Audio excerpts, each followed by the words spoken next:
In this industry, at some point you think nothing can surprise you anymore. You hear so many rumors, so many stories, that you become almost immune to anything that seems new. But sometimes something comes along that shifts your entire perspective. That happened when I first heard that there was footage that no one had seen before. Something that people whispered would reveal the truth behind one man.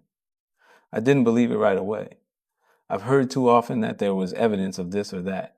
Still, it kept gnawing at me. My history with Puff has never been as simple as people think. Everyone wants to frame it as if we were enemies from day one. But that's not true. I saw him rise in the game. I saw how hard he worked, how much he built. I even respected some of the things he accomplished. But respect doesn't mean you have to be blind. Sometimes you see things, sometimes you hear things, and you realize that the image someone presents to the world doesn't quite match what's going on behind the scenes. Over the years, the same stories kept coming back to me. Different people, different places, different times, but always the same undertone. At first, I dismissed it. Everyone talks about everyone else. But when 10 people who don't know each other tell you the same thing, it's not a coincidence. It's a pattern. When I finally saw the footage, everything fell into place. It wasn't the content itself that affected me, but what it confirmed. Some things you can no longer deny when you've seen them with your own eyes. And what struck me most was the way Puff behaved in that clip. Not as an artist, not as a businessman, but as a human being. That moment showed exactly who he really was. Without filters, without control, without the image he had built up over the years. Character isn't formed on stage or during interviews. Character becomes visible in situations where you think no one is watching. That's where someone shows who they really are. And that was the moment I realized that everything people had been warning me about for years wasn't based on jealousy or gossip, but on experiences that were never told publicly. When I mentioned that, I had seen that footage. The energy in the entire industry changed. People who never say anything suddenly started talking. Others asked me to keep quiet. Some even acted as if I had touched something dangerous. That's how you know you're close to the truth. The truth makes people uneasy, especially those who have lived around it for years. What surprised me most was not that the footage existed, but that so many people knew something was wrong and yet remained silent. The entertainment world runs on power, connections, and deals. Sometimes people protect someone not because they respect them, but because they're afraid of what they'll lose if they don't protect them. I've never been afraid to tell the truth. I didn't build my career by whispering. I've always said out loud what others keep quiet.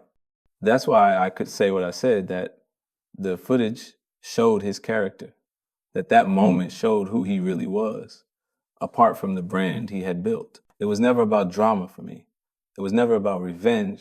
It was about clarity.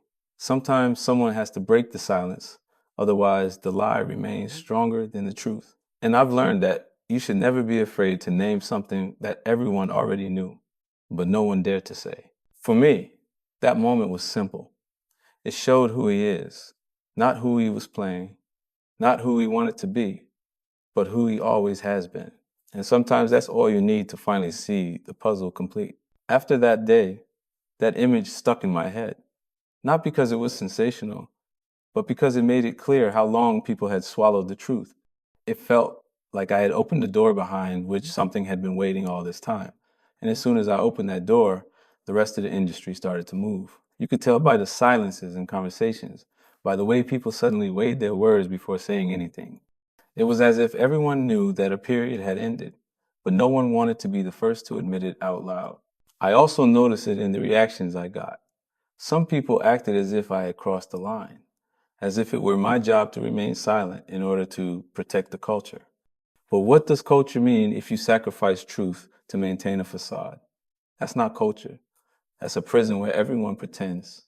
There were also people who confided in me, who told me for the first time what they themselves had seen or experienced, things they had never dared to say before, because they were afraid of the consequences, because they thought no one would believe them. I listened, and the more I heard, the less surprised I was. Not because what they were saying was new, but because the pieces of the puzzle finally formed a whole. It's funny how power works. As long as someone seems big enough, everyone believes they are untouchable. But power is never stable. It's a tower built on loyalty, reputation, deals, and silence. And when one of those foundations starts to crack, the whole structure feels it. What I learned is that people's greatest fear isn't the truth itself, it's the truth without control. The truth that can no longer be influenced or reshaped. That truth makes people nervous. But I never said anything to create chaos. I only said what I thought, what I saw, what I knew. My words were not an attack.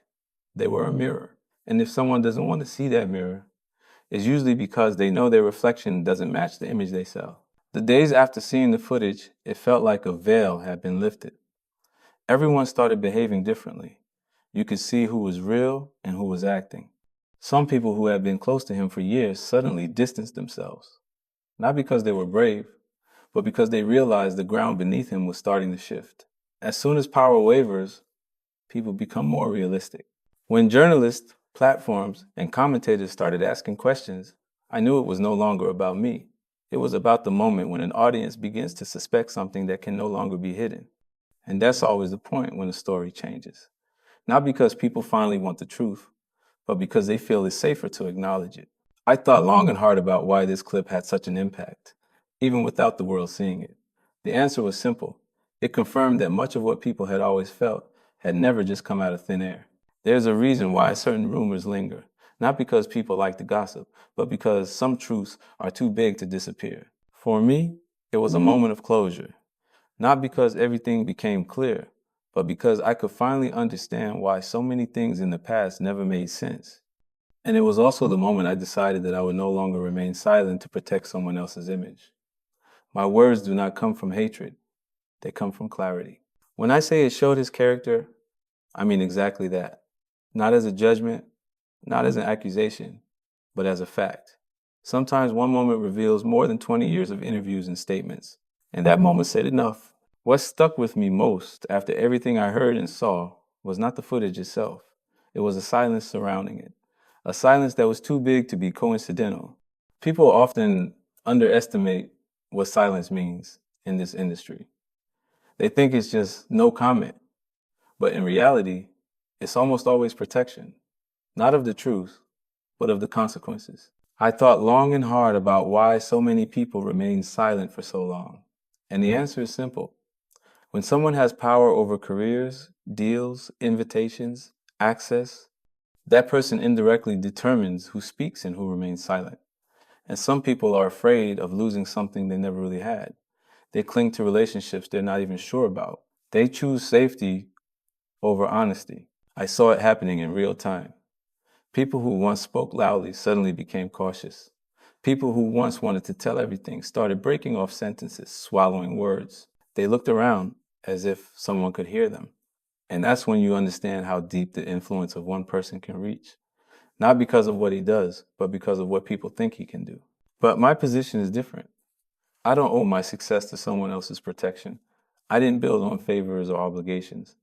I made my name by creating, by taking risks that no one else wanted to take. That's why I never felt the fear that others did. And that gives you a freedom that some people never dare to use. After seeing that moment, I didn't start thinking about drama or headlines. I started thinking about responsibility. Because if you know something isn't right and you have the platforms to say something about it, how long can you remain silent before you're just as guilty as those who are hiding it? That was the question that lingered. Not, should I say something? But what does it mean if I don't say anything? And believe me, the world outside the industry was starting to feel it too. Fans, journalists, commentators, everyone started to wonder why there was so much caution. Why no one wanted to confirm or deny anything. When the silence becomes louder than the story itself, people are trying to avoid something. What struck me most was how visible the cracks were becoming. People who had defended him for years were starting to sound less certain. They were making their sentences shorter. They were changing their words. They were avoiding details. That's how reputations fall. Not because of one big incident, but because of 100 small moments when people stop lying but don't yet dare to tell the truth. It became clear to me that this was never just about him. It was about an entire industry that had allowed image to be more important than integrity for too long. That success was more important than honesty. That power was more important than responsibility. And I realized that as long as no one broke that pattern, it would only continue. That's why I said what I said. Not to destroy anyone, not to scare people, but because the truth always finds a way to come out. If you don't say it, someone else will. And if no one says it, time will ensure that it becomes visible anyway. Nothing stays hidden forever. Certainly not in a world where everyone has a camera in their pocket and everyone is connected. And look now, the silence is no longer what it was. People are talking, not loudly, but more honestly. The facade is starting to crack, and that's the real sign that an era is over. Not because someone is falling, but because people are finally daring to acknowledge what they have long felt. For me, this chapter was never a fight. It was an observation, a conclusion, a full stop at the end of a long sentence that contained too many commas. And if you ask me what I ultimately got out of it, then I'll say this. You can control your image, but you can't hide your character. Not forever. There came a moment when I realized that this was never just about one person. It was about an entire industry that had protected someone for years. An industry that knew certain things weren't right, but always chose the easy way out, looking the other way. And when you see how big that protection actually was, you understand how long this story has been simmering beneath the surface. What people don't understand is that power in entertainment isn't just about money or influence. It's about stories. The story you create about yourself and the story others continue to tell about you. If that story is big enough, everyone believes it. And at some point, almost no one dares to say it's not true. That was the power of his image. It wasn't truth. It was a shield. As I saw those patterns over the years, the silences, the vague answers, the half denials, the people who suddenly changed their position, I began to understand how deep-rooted it all was. There were employees, artists, executives, people who had been in the same circles for years. They all had the same look when his name came up, as if they knew something they were never going to say. But every protection has a breaking point. You can't keep building on a foundation that's getting weaker and weaker. And what I saw was that that moment had finally come. Not because of one incident, but because of a series of moments that slowly began to crack the image. First small things, then bigger ones. Until finally, the kind of silence arose that doesn't protect, but betrays. And let me tell you this, no one leaves a strong ship. People leave ships when they feel the water starting to come in. That's what happened. People who had defended him for years suddenly took a step back. They became cautious. They weighed their words. They no longer wanted to associate their names with something that was beyond saving. I received messages from people I hadn't spoken to in years. People who would never have said a word before. They said things like, "I understand now what you meant," or "You were more honest than I thought." Those words didn't surprise me, but they did confirm that the facade was finally coming down. There was a period when everyone thought I was just being provocative, that I was stirring things up because that's the kind of energy I had. But what they forgot is that I don't use words without reason. I say things that others don't dare to say, but that are necessary. Not out of anger, out of clarity, because I have no advantage in silence. What I found interesting was how quickly some people tried to pretend they had always had doubts. That always happens. Once a story breaks, no one wants to be seen as the one who defended everything. Then suddenly people appear who say they had a feeling for years. That's when you see how little backbone some people have. And while all this was happening, I asked myself one thing. Why did it take so long? Why did one fragment, one confirmation, one moment have to trigger so much? The answer was painfully simple. Because the story that protected him was so strong that people preferred to go along with the lie rather than face the truth. But nothing stays hidden forever, not in this day and age, not with everyone having a phone, not when more and more people are finding the courage to speak up. That's why the foundation started to crumble. Not because of me, not because of one event, but because the truth became too big to ignore. For me, it was clear. This was the moment when the image that had been carefully constructed over many years finally no longer matched reality. And if there's one thing the industry hates, it's when the facade comes down. Because then people suddenly have to choose between honesty or going along with a story that everyone sees through. When the term freak-off parties first started circulating, I thought it was just another one of those industry jokes. We live in a world where people like to exaggerate, where every party sounds bigger, crazier, and more extreme than it really is. But the more I heard about it, the less it seemed like a joke. Not because I was getting details, but because the way people talked about it was never lighthearted. It was the silence between their words that said it all. The averting of their gaze, the breaking off of their sentences, the nervousness, as if even uttering a vague memory was risky. You recognize that kind of behavior. It doesn't mean someone wants to tell a story, it means someone is afraid to even acknowledge that they have one. The industry has always had a dark side. Power and excess often go hand in hand there. But what struck me about these stories was that people never talked about fun, letting loose, partying. They talked about control, about chaos packaged as luxury, about situations that people felt uncomfortable with afterwards, but didn't dare to walk away from at the time. That was the real signal for me. Not the rumors themselves, but the shame that came with them. Shame has to come from somewhere. People aren't ashamed of a party. They're ashamed of a feeling they couldn't name at the time. For years, I heard the same energy in all kinds of stories. Not literally the same story, but the same undertone. A feeling of lack of nuance, of boundaries that blurred, of situations that revolved more around one person than around everyone else who was there. That kind of dynamic always characterizes someone who has too much power and too little resistance. And let me be clear, no one ever told me any details. That's exactly what got me thinking. When people do want to tell you something, you get real information. But when people can't tell you what happened, and yet make it clear that something did happen, then you know you're looking at the real story, the story that is never spoken. I began to understand that it wasn't about a party or something that got out of hand. It was about a culture where people thought they had to go along with it to fit in, to not be excluded, to not lose their place. The nuanced side of influence that no one talks about because it's too confrontational. What I found most disturbing was the way people talked about those moments afterwards. Not angry, not vengeful, but uncomfortable, as if they were still trying to understand why they didn't behave differently at the time. That's the kind of psychological scar that isn't visible, but really exists. And all of that made it clear to me that there was something much deeper at play than just bizarre stories. It was about power without limits, about people who felt they couldn't say no, about situations that would never be discussed, honestly, because everyone thought they were alone in their experience. That's why I've always said that the footage didn't just show what happened, but more importantly, who he was.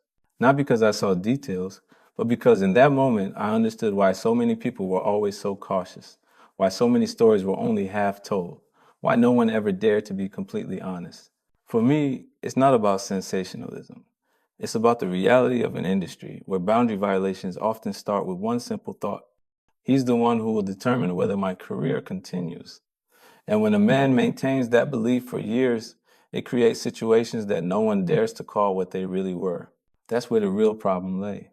Not in the party, not in the story, but in the power that made all those stories possible. There's one question that kept haunting me as all those stories piled up. Why didn't anyone intervene? Why didn't anyone say, this isn't right? And how is it that so many people felt something, but no one dared to name it? That says more about the industry than about one person, because this wasn't about one mistake, one incident, one story. It was about a system in which silence was rewarded and honesty was punished. I thought about it for a long time, and in the end, you always come back to the same core issue: power. Not just in the form of money or status, but in the form of influence. The influence to make or break careers, the influence to let someone in or shut them out. In this industry, there are only a few people who really had that level of control, and he was one of them. When someone has that kind of power, no one goes against them. Not because they agree with them, but because they're afraid of the price. And that price isn't always something concrete. It can be subtle. Your phone stays silent. Your invitations stop. Your deals dry up. You slowly become invisible. In a world that revolves around visibility, that's the biggest weapon. But there's a second layer, and it's almost never discussed. The industry has made people so accustomed to extreme situations that they no longer know where the line is. What should be normal becomes vague. What feels uncomfortable is packaged as part of the job. And when you experience that long enough, you start to doubt your own instincts. You think, maybe it's me. That kind of doubt is exactly what keeps people quiet. I spoke to people who said afterwards that they felt something wasn't right, but they couldn't put their finger on it. They were young. They were new. They wanted to be around the right people. So they gave themselves reasons not to say anything, not because they wanted to go along with it, but because they thought it was the only way to get ahead. That psychological pressure is invisible, but it shapes your choices. And let's be honest, in entertainment, success is often made more important than safety, integrity, or common sense. People are so motivated to stay in that they rationalize everything. They tell themselves, it's not up to me, or he decides how far I get. And that's how that collective silence arises, not consciously, but mechanically, almost like a survival instinct. What always struck me was the way people talked to me afterwards. Not angry, but disappointed in themselves. They said things like, I felt something was wrong, but I didn't dare. Or, I thought I had no choice. Those kinds of statements show how deep the fear was, not for one man, but for an entire structure built to protect him. There's something else I saw a lot.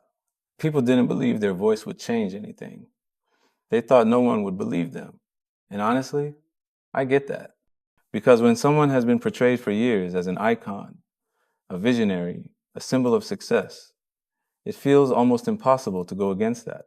Like you're starting a fight, you're never going to win. That's why I always said, the problem isn't that no one knew anything. The problem is that no one believed they could do anything. Because power is only really dangerous when people think they have no alternative.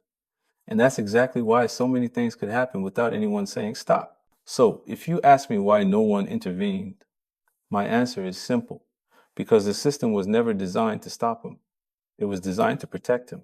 And as long as people were afraid of losing their place, there would always be silence. But silence is never eternal. Eventually, there comes a moment when the truth outweighs the fear. That was the moment when everything started to crack. Not because people became braver, but because they finally saw that they were not alone. People often ask me why I was the one who spoke up, why I pointed out things that others had been avoiding for years, why I wasn't afraid of the reactions, the consequences, the pressure. But for me, it was never a difficult decision. It wasn't because of courage. It was because of my history, because of who I am, because of where I come from.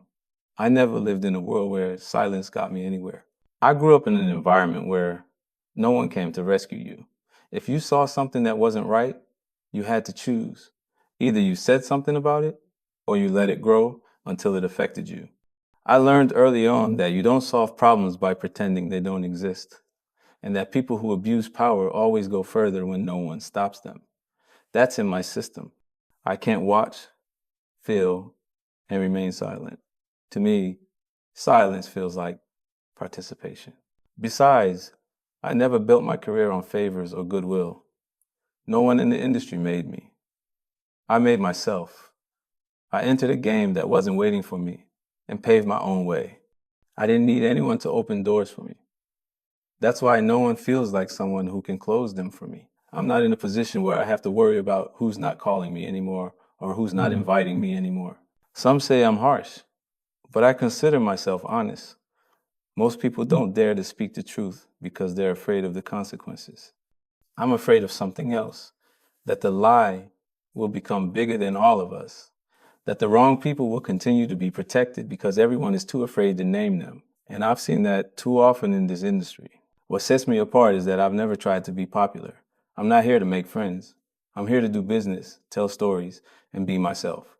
Popularity is fragile. Integrity never is. That's why I can say what I think. If someone gets angry about that, that's their problem, not mine. And let me be clear, this isn't about one person. This is about a pattern that has existed for decades. A pattern in which people are protected as long as they are powerful. A pattern in which victims remain silent because no one believes them. A pattern in which witnesses remain silent because they think they can't change anything. I knew that pattern all too well.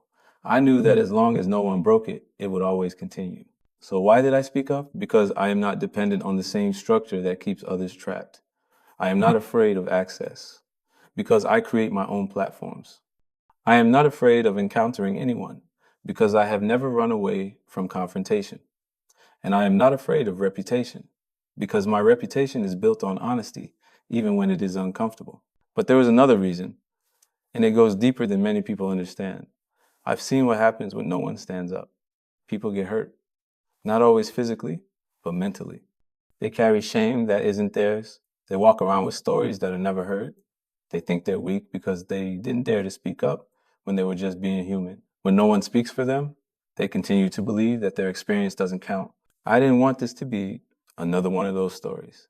Not one that was swept under the rug.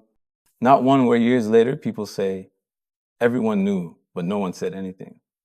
I wanted to show that there is always someone who can stand up.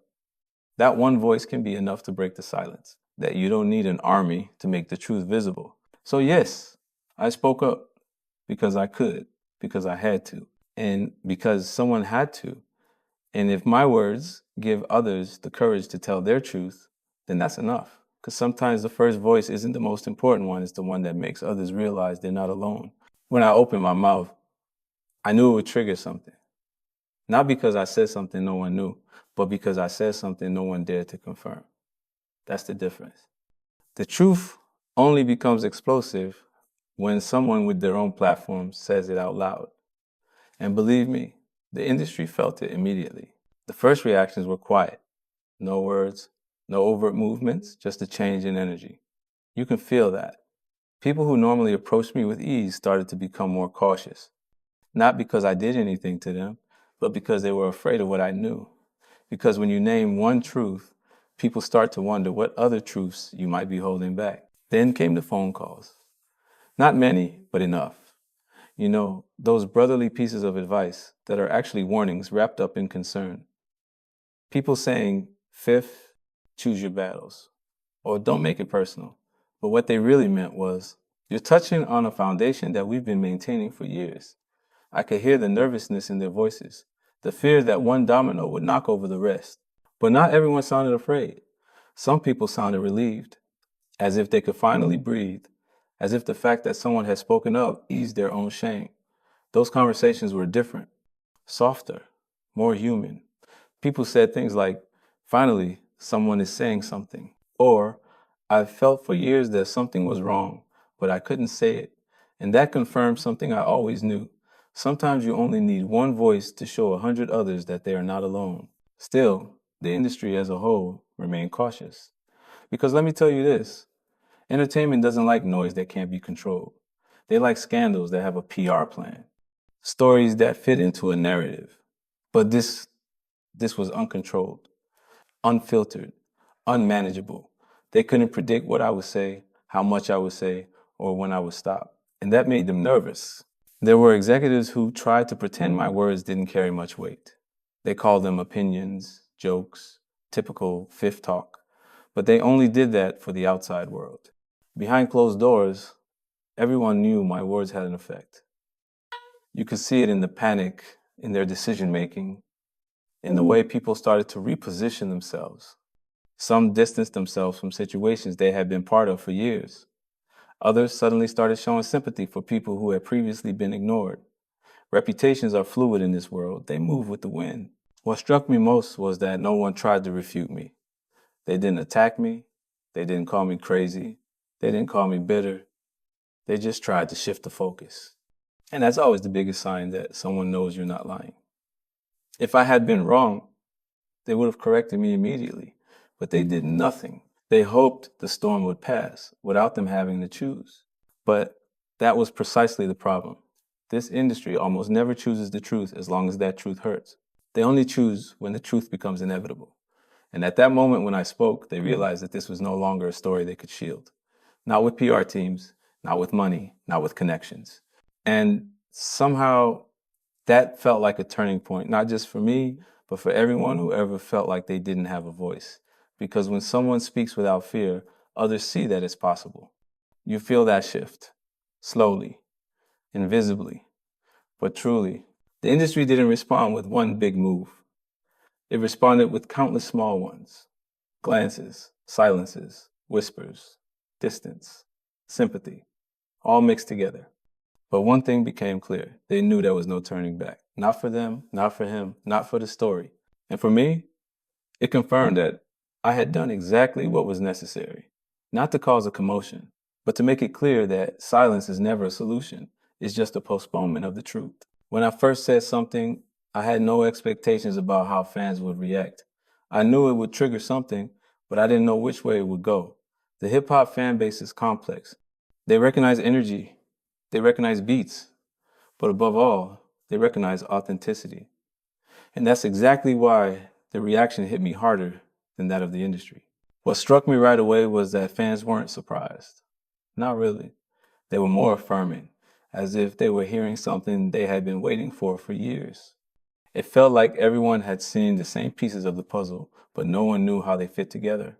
When I spoke, those pieces finally fell into place for many people. My inbox was flooded, not with drama, but with stories, real stories. People said, Fifth, I felt this way for a long time. Or, thank you for saying what we couldn't say. But what touched me the most were the responses from fans who had been silently struggling for years with what they saw happening in the entertainment world. They had a feeling that something wasn't right, but they thought they were the only ones. And when I spoke, they realized they weren't crazy. They realized their instincts had been right. Fans have a kind of collective consciousness that people in the industry often underestimate. They see connections that we sometimes don't want to see. They sense patterns that we try to rationalize.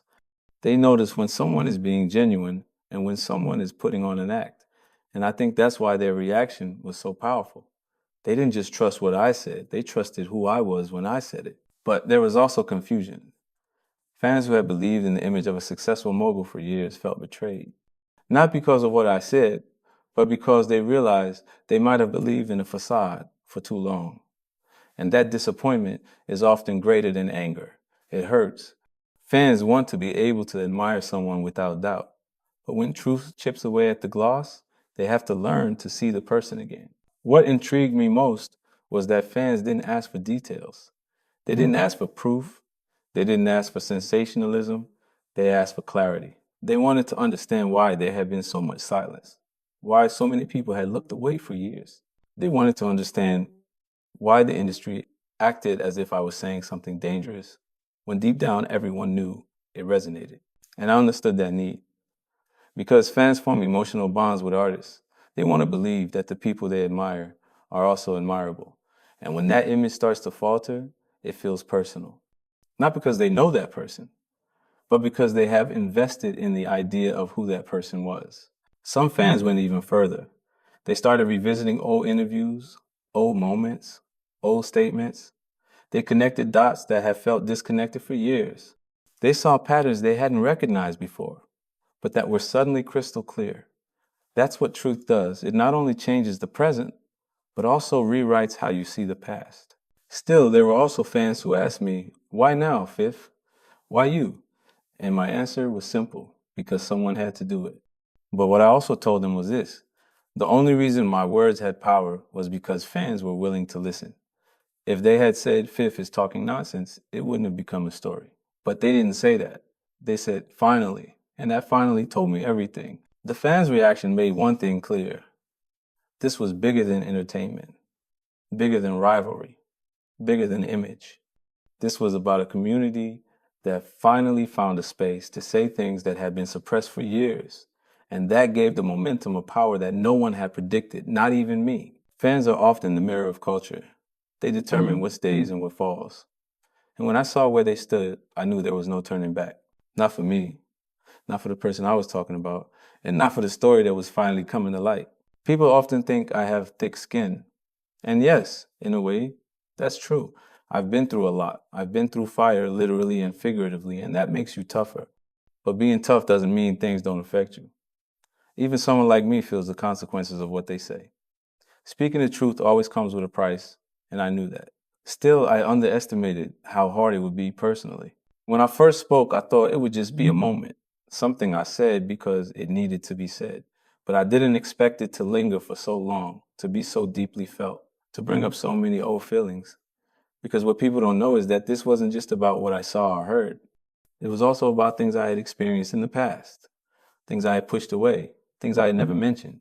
When you say something that others have kept quiet for years, something happens to you. You feel a responsibility that you can't shake off. I noticed that I suddenly had conversations with people who opened up in ways I never would have expected.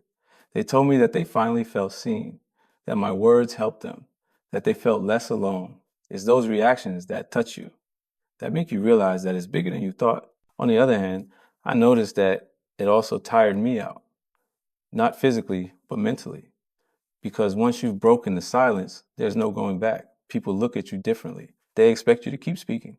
They expect you to keep fighting. And sometimes I wondered if I had the energy for that. Not because I was afraid, but because I'm human. I too carry burdens that become heavier if you hold on to them for too long. Professionally, something interesting happened. Some people distanced themselves, not explicitly, but subtly. They pretended to be busy, as if they didn't have time. That kind of behavior always reveals who is real and who is not. But at the same time, new relationships emerged, new partnerships, new people who said, we'd rather work with someone who's honest than someone who hides. I didn't lose opportunities, I changed my environment. And in the end, that felt like a win. What perhaps affected me most emotionally was the recognition that I was doing something that others weren't doing. Not because I'm better, but because I'm shaped differently. The truth has never scared me. I'm afraid of something else. Continuing to live with things that are never said, because those are the things that eat you up inside. And I promised myself that I would never become that kind of person, that I would never be someone who looks away. But the biggest change wasn't in my career or my relationships. It was in how I saw myself. I realized that my voice had weight, not because of fame, but because of experience, because of what I've been through, because of what I've survived. I understood that I wasn't just speaking for myself, but for everyone who never got the chance to speak their truth. That realization gave me peace and pressure at the same time. Peace, because I knew I was doing something meaningful. Pressure, because I knew I couldn't be frivolous anymore. But in the end, I chose peace. Because when your words empower others, they are worth it, even when it gets tough. What did all this do to me? It made me sharper. It made me more honest. It made me more aware of my role. But above all, it reminded me that you should never remain silent when you know that silence protects the wrong people. I learned again that my voice is my strength and that I should never let it be dimmed for the comfort of others. When I look back on everything that has been said, everything that has happened, and everything that this situation has exposed, I realized that this story was never really about one man. It was about a system, a culture, a dynamic that we all allowed to exist. And that's what this finale is about. Not the past, but what this means for the future. For years, the entertainment world has protected itself with a facade of glitz, glamour, and success. But behind that facade lies something many people would rather not see: a culture of silence, a code, an unwritten rule that says you don't name anything that might upset the wrong person. Not because it's not true, but because it's too costly to speak up. That's the culture I spoke out against. And let me make one thing clear. That culture is changing. Not because someone planned it, but because people are waking up. They now see that you shouldn't respect power for power's sake. That you shouldn't protect someone just because they have influence. That success shouldn't be a shield against responsibility. That time is over. And when I spoke out, some people thought I was doing it for attention. Others thought it was just typical fifth energy.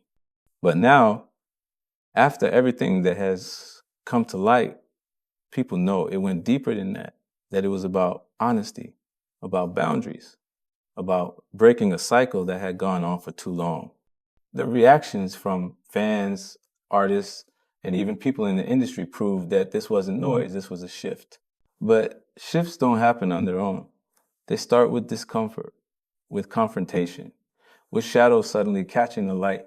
And that's why this moment is important, not just for me, but for everyone who is part of this culture. Because when one story becomes visible, more follow. Not because people are suddenly braver, but because they finally feel safe to speak up. The future of the industry will not be determined by who has the most money, who owns the biggest houses, or who collects the most awards. The future will be determined by transparency, by responsibility, by the willingness to call each other out when necessary, by the power of voices that have been ignored for too long. The industry is not changing because of PR strategies. It is changing because of truth. What does all this mean to me?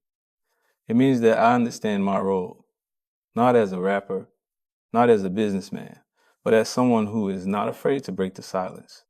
Someone who doesn't value protecting a facade. Someone who calls out reality even when it's uncomfortable. I have no interest in lies, and I have no fear of the consequences of honesty. That's my position. That's my strength. But I want to say something to everyone who is watching, listening, or reading. This story is not unique. This happens in every industry where power is unevenly distributed. It happens everywhere where people are afraid that honesty will cost them something. But what I have learned is that honesty always pays off in the end. Peace of mind, self-respect, integrity, and those are things you can't buy. The conclusion of all this is simple. Silence is no longer an option. Not for me, not for the fans, not for the people who have lived under pressure for years, and certainly not for the industry that hides behind pretty pictures. The truth has found its way out, and there's no putting it back in the bottle. If this story shows anything, is that no one is bigger than reality. No one is untouchable. No one is above the truth. And that's a lesson that culture is finally beginning to accept. That's the change. That's the future. This is not the end. This is the beginning of a new standard. And I'm not afraid to continue to speak that standard out loud. When I finished all these chapters and really quieted down for the first time, I realized how extraordinary it actually is that one story, one voice, one decision can have such a huge impact. Because when you strip everything away, all the headlines, all the reactions, all the discussions, what remains is something very simple, a person who refuses to remain silent. And that, ultimately, is what this whole story is about. I never tried to be a hero. I never tried to save the world. I was just someone who felt the line had been crossed and decided he wasn't going to ignore it. There comes a point when silence is no longer protection, but betrayal. Betrayal of yourself, betrayal of others, betrayal of the truth. And I wasn't willing to bear that kind of betrayal. Not anymore. The strange thing is that when you speak, you think your story mainly has an impact outside yourself. But what I noticed was that it changed me inside. It made me calmer. It made me clearer. As if I had let go of a burden that I didn't even know I had been carrying around with me for years. And that's something you only realize when you finally choose honesty. Without noise, without strategy, without fear. I learned that honesty is never perfect. It's messy. It's uncomfortable. It makes people angry. It makes people nervous. But it also unleashes something else, something deeper. It frees up space. Space for conversations that would never have taken place otherwise. Space for people who for years felt that their voices were not being heard. Space for change, even if only a small one. And yes, I sometimes looked around and wondered why I was the one who had to speak up. Why me? Why now? But ultimately, that question is about ego. The truth doesn't choose a messenger. It finds its way to the person who is strong enough to carry it. In that time, it was me. I'm not saying that out of pride, but out of reality. Sometimes the truth walks through the person who is least afraid to keep walking. What this story has taught me is that no one is greater than their actions. No one is greater than their character. What you build on the outside can be impressive, but it means nothing if the inside isn't right. For years, the industry has been in love with the outside images, auras, legends. But in the end, time always brings out the inside. Sometimes slowly, sometimes brutally, but always inevitably. The reactions of fans, creators, entrepreneurs, artists, ordinary people, that touched me more than anything else, because it showed me that culture is not blind, that people do see what is happening, that they are not stupid, not naive, not easily manipulated, that they are waiting for one person who dares to confirm what they have been feeling for years. And at that moment, one voice suddenly becomes a choir. But perhaps this is the biggest lesson of all.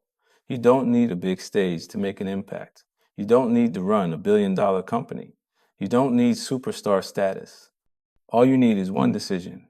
The decision to no longer participate in a culture that thrives on silence. The decision to speak the truth, even if your voice trembles. And now, after everything, I don't look back with regret. I look back with clarity. This story was never about arguments or rivalry. It was about responsibility, about humanity, about recognizing patterns that have been ignored for too long, about refusing to accept silence as the norm. In a world built on facades, honesty is the most revolutionary thing you can do. And I carry that realization with me, not as a weapon, but as a compass. Because in the end, when all the lights go out and all the voices fall silent, there is one thing that no one can take away from you, the peace that comes from staying true to yourself. And that is what remains.